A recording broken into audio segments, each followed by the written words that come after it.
Маш олон өсвөр насны хүүхдүүд надаас интернетээр хэрхэн мөнгө олох тухай асуудаг. За тэгэхээр өнөөдөр би өсвөр насны хүүхдүүдэд ямар нэг эрсдэлгүй арга замаар интернетээр мөнгө олох сонирхолтой хүмүүст зориулж ийм бичлэг хийж байна.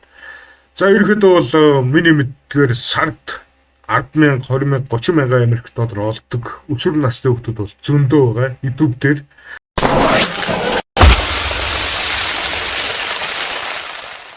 Монгол улсаас интернетээр мөнгө олох арга замуудыг хайж байгаа бол миний YouTube сувгийг subscribe хийгээд bell icon дээр нь аалгээд дараад өгөөрэй.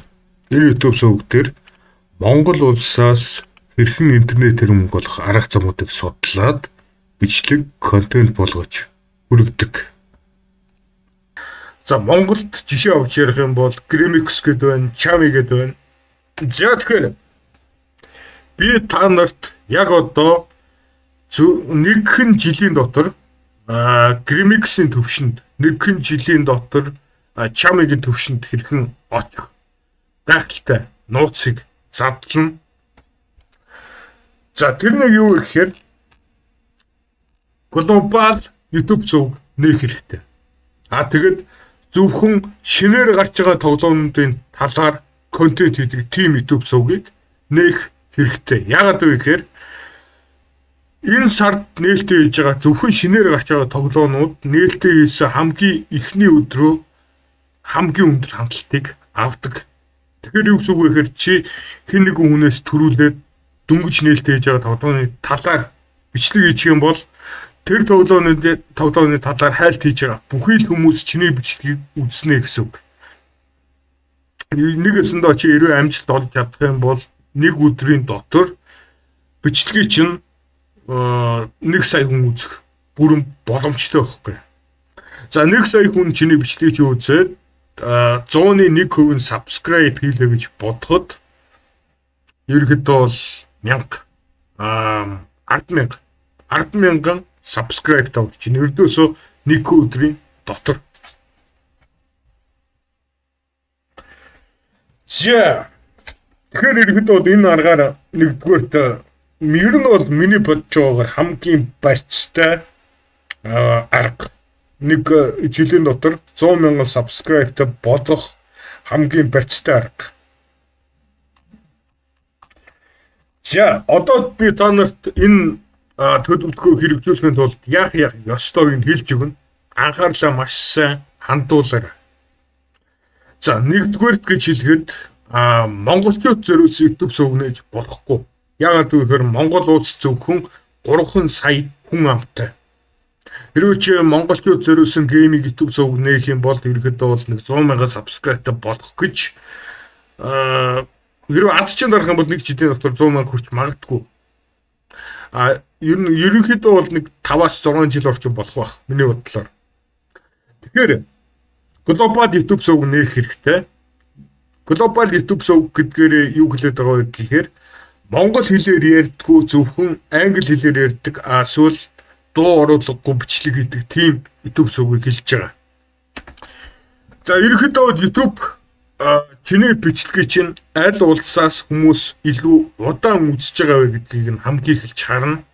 За тэгээ Монгол улсаас хүмүүс чиний бичлэгийг хамгийн урт хугацаагаар үзээд байх юм бол ерөнхийдөө шинээр гарах бичлэгнүүдийг чинь зөвхөн монголчуудад сурталж хийдэг байхгүй YouTube-с.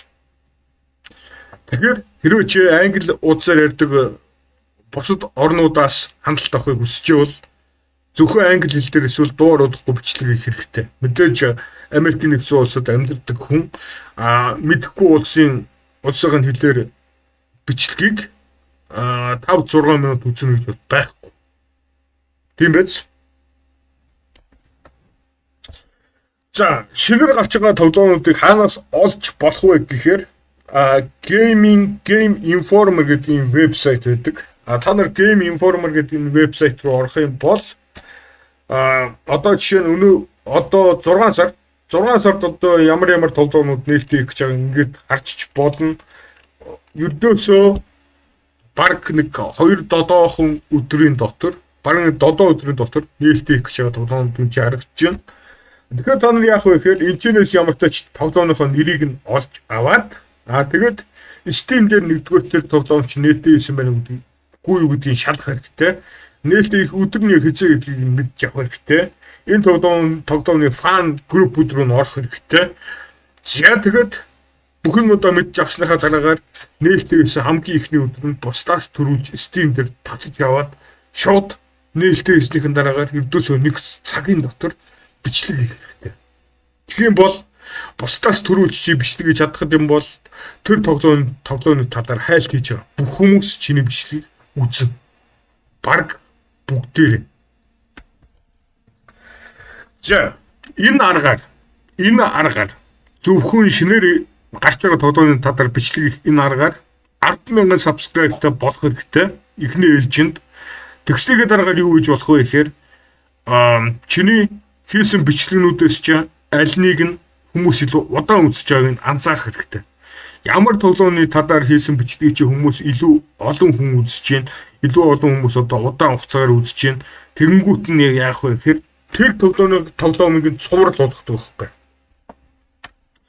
Одоо жишээ авч ярих юм бол би Guild Wars 2 гэдэг тоглоомны талаар бичлэг гэдэг гэж бодъё. Энэ бичлэгийг хүмүүс 100,000 үзсэн байлаа гэж бодох юм бол шууд би энэ бичлэгийг цуврал болгоно. За одоо чинь part 1 дээр нь би энэ классаар яаж тоглохыг нь зааж өгнө. Таврынаар яаж тоглохыг нь part 1 дээр нь зааж өгнө. Хүнээр яаж тоглохыг нь part 2 дээр нь зааж өгнө. Ингээд ерөөдөө энэ бол амар баян тоглоом. Класс бүрээр яаж тоглох тухай бичлэг хийж болно. Тэрнээс гадна энэ тоглоом дээр бол одоо нууц газрууд бол зөндөө байдаг. Хэрхэн энэ тоглоом дээр мөнгө олддгийг, хэрхэн энэ тоглоом дээр нууц газруудыг нь олддгийг, яаж энэ тоглоом дээр маш урт левелээ ахиулдгийг, энэ тоглоомны тухай бичлэг хийж бодох хар мянган сэдвүүд байгаа. За тэгэхээр ерөнхийд нь бол та нар ойлгосон баг. Эхний 10,000 subscriber зөвхөн шинэ тоглоомны талаар бичлэг хийх замаар олж яваад тэрнээс цаашаага аль тоглоомны талаар хийсэн бичлэг чи илүү удаан хүмүүс үзэж чинь тэрийг нь анзаарч байгаа тэр бичлэгээ цуврал болгоод part 1, part 2, part 3 гэд ингэж явна гэсэн. Нэг бол чи зүгээр шууд зөвхөн шинээр гарч байгаа тоглоомны талаар бичлэг хийгээд явсан ч болно. Хамаа байхгүй. За ерөнхийдөө бол энэ бол миний бодлоор хамгийн барьцтай арга. Нэг жилийн дотор 100,000 subscribe-тай болох хамгийн барьцтай арга. Энэ аргаар ерөнхийдөө бол мөнгө олж байгаа хүмүүс бол зөндөө байгаа. Энэ аргаар 10, 20, 30 мянган Америк доллар олдог өсвөр насны хүмүүсийг бол би мэднэ. Яа тийм байна.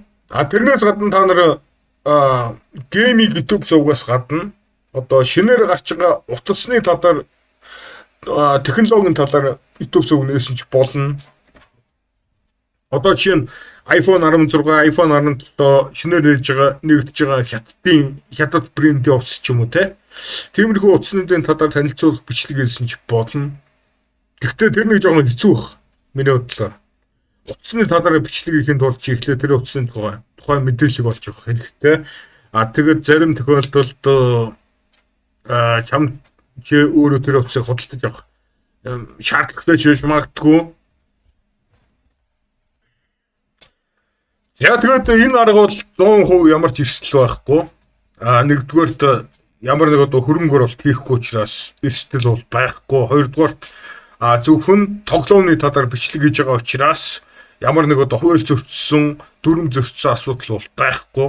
Ердөөсөө цэвэр 100% ямар ч эрсдэлгүй маш их мөнгө олох боломжтой арга байдгүй юу гэж та нар бодож байгаа бол тэр арга чинь энэ байна. За. Тэгээд та бүхэн гэж дуулгахад нэг гой мэдээ дуулгахад ерөнхийдөө PG NFT дээр одоо хүртэл мөнгөө бол асуудалгүй татаад явж байна. PG NFT дээр би одоогийн байдлаар өдрийн 200 Америк доллар олдог болсон байгаа. Юу гэсэн үг вэ гэхээр шинээр гарч ирсэн NFT нөгөө 500 Америк долларын NFT-нээс би 2 удаа худалдаж авсан. Ингээд ерөнхийдөө одоогийн байдлаар PG NFT дээр 200 Америк доллар өдөрт олж байна. За тэг өдөр болгоо ерөнхийдөө мөнгөө татаж аваад явж байна. мөнгө татаа авалтвал 20 минутын дотор бол яс орж байгаа Pig NFT дээр. За намайг Pig NFT гэж юу яриад байгааг хэрвээ та нар ойлгохгүй байх юм бол миний YouTube зөв рүү ороод видео сэсгийн шалгаарай. Видео сэсэн дотор нь өдөрт 7.5 $5 олдог гэдэг нэг ийм бичлэг байгаа. Энэ бичлэгийг үзээрэй. Pig NFT гэдэг мөнгө олдог вебсайтны тухай хийсэн бичлэг байгаа. Тэгээд үзүр насны хүүхдүүд ямар нэг санхүүгээр эрсдэл дааж чадахгүй хүмүүстүүд энэ Pig NFT-г тухай мэдээд ч хэрэггүй.